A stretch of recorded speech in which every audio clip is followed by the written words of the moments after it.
नाज़रीन अस्सलाम वालेकुम, आप देख रहे हैं सियासत टीवी। कौमी खुनामी में आप सबका इस्तकबाल है। मैं मोहम्मद सिद्दीक। सबसे पहले सुर्खियों पे एक नज़र डालते हैं। किसानों के हवाले से कंगना रेनॉल्ट के बयान पर बीजेपी नाराज। पार्टी के पॉलिसी मोड पर बात करने से गुरेज की दी हिदायत। कहा कंगना की राय से बीजेपी का कोई ताल्लुक नहीं। बीजेपी कंगना रेनॉल्ट के किसानों के हवाले से शर्मनाक बयान पर अपना पल्ला नहीं झाड़ सकती। कांग्रेस की सख्त तनकीद। कहा कंगना का बयान बीजेपी की किसान मुखालिफत पॉलिसी का सबूत है। कश्मीर में पहले मरहले के तहत आज कागजात नामजदगी की तकमील। हम कांग्रेस के साथ मिलकर इलेक्शन लड़ेंगे, फारूक अब्दुल्ला का बयान। मंकी पॉक्स के खतरे से दुनिया में खौफ का माहौल। वबा से लड़ने के लिए हिंदुस्तानी कंपनी ने देसी टेस्ट किट तैयार कर ली है।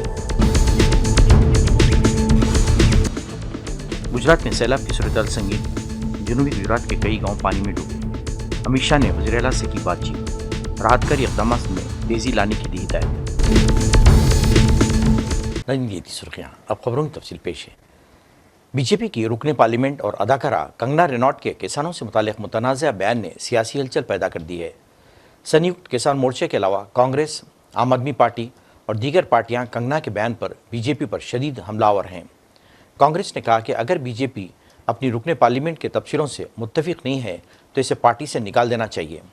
कांग्रेस मल्लिकार्जुन खड़गे के अलावा पार्टी लीडर राहुल गांधी ने भी कंगना रेनॉल्ट का नाम लिए बगैर उन पर तनकीद की है और कहा कि किसानों से किए गए वादों को पूरा करने में नाकाम मोदी हुकूमत की प्रोपेगेंडा मिशनरी मुसलसिल किसानों की तौहीन करने में मसरूफ़ है। उधर बीजेपी ने अपनी रुकने पार्लियामेंट कंगना रेनॉल्ट के किसानों की तहरीक के बारे में दिए गए बयान पर सख्त नाराज़गी का इजहार किया है और रेनॉल्ट को हिदायत दी कि उन्हें पार्टी की पॉलिसी मोड पर बोलने की इजाज़त नहीं है, इसलिए मुस्तकबिल में वह ऐसा ना बोलें। यह हिदायत उन्हें आज बीजेपी की मरकज़ी क़यादत में दी गई। पार्टी ने एक बयान में कहा, भारतीय जनता पार्टी के रुकने पार्लियामेंट कंगना रेनॉल्ट का किसानों की तहरीक के तनाजुर में दिया गया बयान पार्टी की राय नहीं है। बीजेपी ने रेनॉल्ट के बयान से इख्तिलाफ का इजहार किया है। कंगना रेनॉल्ट को पार्टी की तरफ से पार्टी पॉलिसी के उमूर पर बात करने की ना तो इजाज़त है और ना ही वो इसकी मजाज हैं। शायद ये समझ नहीं थी जब उन्होंने कंगना जी को टिकट दी, पर आगे आगे देखिए उनकी सरदर्दी कैसे बढ़ाती है। उनको आदत है फालतू बयानबाजी करने की और इस तरह का इनसेंसिटिव स्टेटमेंट, ख़ास करके हमारे देश के किसानों के लिए जो सड़क पे उतरे थे और प्रोटेस्ट कर रहे थे, उसको इतनी इनसेंसिटिवली लेना और उसके बारे में इतनी लूजली बात करना, तो ये बिल्कुल शर्मनाक बात है। पर ये एक मीडिया इंटरव्यू में कंगना रेनॉल्ट ने कहा था कि पंजाब में किसानों की तहरीक के नाम पर शरपसंद अनासी तशद्दुद फैला रहे हैं, वहाँ इस्मतदरी और कत्ल हो रहे थे। अगर हमारी आला क़यादत मजबूत ना रहती तो किसानों की तहरीक के दौरान पंजाब भी बांग्लादेश में तब्दील हो चुका होता। किसान बिल को वापस ले लिया गया, वरना इन शरपसंदों की बहुत लंबी साजिश थी। वो मुल्क में कुछ भी कर सकते हैं। इस बयान के बाद अपोजिशन ने हुकूमत और बीजेपी पर शदीद तनकीद की है। कांग्रेस ने बीजेपी रुकने पार्लियामेंट कंगना रेनॉल्ट के जरिए किसानों से मुताल्लिक़ किए गए काबिल एतराज़ तबसरे पर आज सख्त एतराज़ ज़ाहिर किया है। कांग्रेस ने बीजेपी से मुतालबा किया है कि वो इस पूरे मामले में अपनी वजाहत पेश करे और कंगना रेनॉल्ट को पार्टी से बाहर निकाल फेंके। जम्मू कश्मीर में होने वाली असम्बली इंतखाबात के पहले मरहले के 24 सीटों के लिए आज यानी मंगल को कागजात नामजदगी दाखिल करने की आखिरी तारीख है। ज़राए के मुताबिक आज जो उम्मीदवार अपने कागजात नामजदगी जमा कर रहे हैं उनमें कांग्रेस के गुलाम अहमद मीर, PDP के इल्तिजा मुफ्ती, नेशनल कॉन्फ्रेंस के अल्ताफ़ कुल्लू काबिल ज़िक्र हैं। हुक्म इस ज़िमन में सिक्योरिटी के कड़े इंतजाम किए हैं ताकि अमन व क़ानून की सूरत को हर सूरत में बहाल रखा जाए। सरकारी ज़राए के मुताबिक कागजात की जाँच पड़ताल 28 अगस्त को होगी, जबकि कागजात नामजदगी वापस निकालने की आखिरी तारीख 30 अगस्त मुकर्रर है। जम्मू कश्मीर में 3 मरहलों पर मुहित असम्बली इंतखाबात का पहला मरहला 18 सितंबर को, जबकि दूसरे और तीसरा मरहला बितरतीब 18 और 21 अक्टूबर को मुनक़िद होगा, जबकि वोटों की गिनती 4 अक्टूबर को होगी। बता दें कि जम्मू कश्मीर में एक दहाई के तवील अरसे के बाद असम्बली इंतखाबात का इनेकाद अमल में आ रहा है। नेशनल कॉन्फ्रेंस सरबराह फारूक अब्दुल्ला ने एक बार फिर इस बात का इयादा किया है कि उनकी पार्टी जम्मू कश्मीर में कांग्रेस के साथ मिलकर इंतखाबात लड़ेगी। जो यहाँ लोगों को बांटने की कोशिश कर रहे हैं, न सिर्फ रियासत में बल्कि सारे मुल्क में, और हिंदुस्तान इंडियन गठबंधन जो है वो बना इसीलिए था कि हम लोग उन फोर्सेस को जो कम्युनल डिवाइड और मुल्क को टुकड़ा करना चाहते हैं उनसे लड़े जाए। आज खुशी की बात है कि हम लोगों ने नेगोशिएशंस पूरे कर दिए हैं और बड़ी ही अच्छे कॉर्डियल एटमॉस्फेयर में हम लोग ने जो है कोऑर्डिनेशन कर दिया है और कांग्रेस और नेशनल कॉन्फ्रेंस इकट्ठे।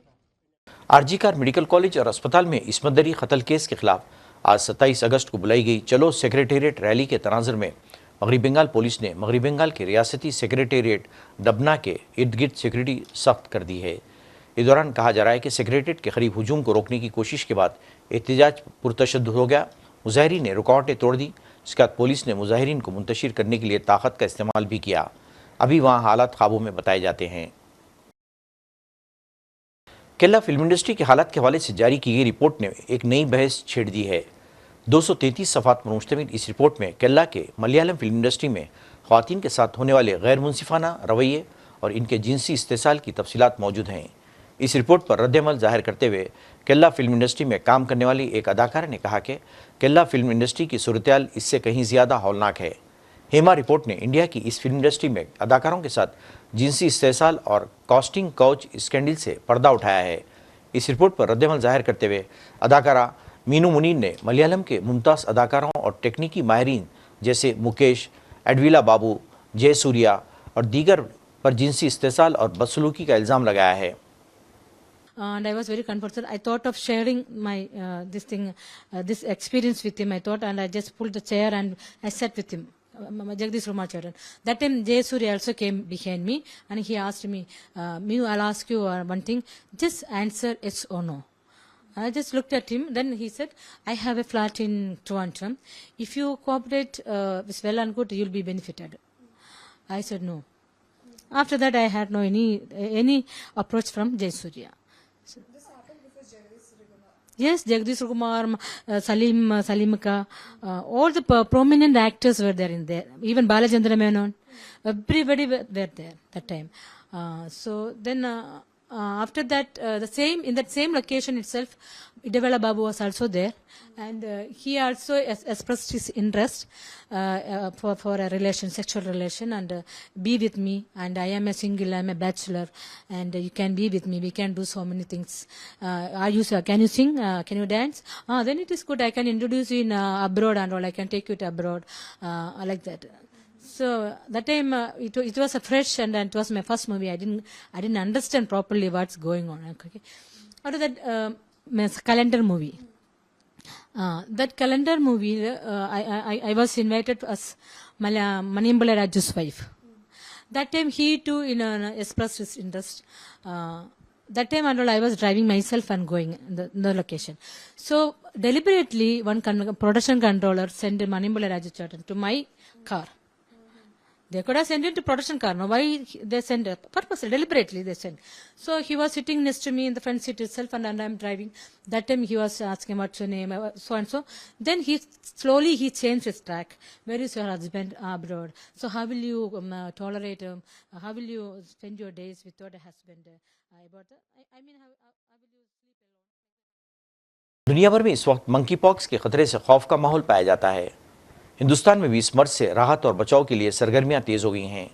इस दरमियान हिंदुस्तान की सीमेंस हेल्थिनीस ने मंकी पॉक्स से लड़ने के लिए अपना एक देसी RT-PCR टेस्ट किट तैयार कर लिया है। इस पर CDSC ने भी अपनी मोहर सीबत कर दी है। कंपनी ने इसे एक बड़ी कामयाबी करार देते हुए मंकी पॉक्स से लड़ने के लिए मुस्बित पहल करार दिया है। कंपनी ने किट के मुतालिक जानकारी दी है कि टेस्ट का नतीजा 40 मिनट में दस्तयाब होगा। इन्होंने कहा कि जिस टेस्ट में 1 से 2 घंटे लग जाते हैं, इस किट की मदद से सिर्फ 40 मिनट में नतीजा सामने आ जाएगा। वाज़ेह है कि मंकी पॉक्स वायरस के नए खतरनाक स्टीरीन की वजह से दुनिया में मंकी पॉक्स के मामले तेज़ी से बढ़ रहे हैं। अब तक इस बीमारी के 17,000 से ज़्यादा मामले सामने आए हैं, जिनमें 5,000 से ज़्यादा लोगों की मौत वाक़ई हो चुकी है। मुल्क की कई रियासतों में मानसून की बारिश का खैर जारी है। बारिश से अब तक कई रियासतों में बड़े पैमाने पर जानी और माली नुकसान हुआ है। आवाम ज़िंदगी भर की बुरी तरह मुतासिर हुई है। गुजरात में भी शदीद बारिश ने तबाही पैदा कर रखी है। जिसकी वजह से सरदार सरोवर नर्मदा डैम के 23 गेट को खोलना पड़ा। तेज़ बारिश से अहमदाबाद, गांधीनगर, सूरत, राजकोट के अलावा जनूबी गुजरात और सौराष्ट्र के कई गांव सैलाब की जद में आ गए हैं। गुज़िश्ता 24 घंटों में एक खातून समेत 3 लोगों की मौत भी इत्तला है। तेज़ बारिश और सैलाब की सूरत-ए-हाल को देखते हुए वज़ीर दाखिला अमित शाह ने वज़ीर आला भूपेंद्र पटेल को मरकज़ी हुकूमत की तरफ से हर मुमकिन मदद की यकीन दहानी कराई है। नाज़रीन, आखिर में सुर्खियों पे कौन है? किसानों के हवाले से कंगना रेनॉल्ट के बयान पर बीजेपी नाराज, पार्टी के पॉलिसी मोड पर बात करने से गुरेज की दी हिदायत। कहा, कंगना की राय से बीजेपी का कोई ताल्लुक नहीं। बीजेपी कंगना रेनॉल्ट के किसानों के हवाले से शर्मनाक बयान पर अपना पल्ला नहीं झाड़ सकती, कांग्रेस की सख्त तनकीद। कहा, कंगना का बयान बीजेपी की किसान मुखालिफत पॉलिसी का सबूत है। कश्मीर में पहले मरहले के तहत आज कागजात नामजदगी की तकमील। हम कांग्रेस के साथ मिलकर इलेक्शन लड़ेंगे, फारूक अब्दुल्ला का बयान। मंकी पॉक्स के खतरे से दुनिया में खौफ का माहौल। वबा से लड़ने के लिए हिंदुस्तानी कंपनी ने देसी टेस्ट किट तैयार कर ली। गुजरात में सैलाब की सूरत-ए-हाल संगीन, जनूबी गुजरात के कई गांव पानी में डूबे। अमित शाह ने वज़ीर आला से की बातचीत, राहतकारी इक़दामात में तेज़ी लाने की दी हिदायत। नाज़रीन, इसी के साथ ही कौमी खबरनामा ख़त्म होता है। मुझे और सारी सियासत की टीम को इजाज़त दें। अल्लाह हाफ़िज़।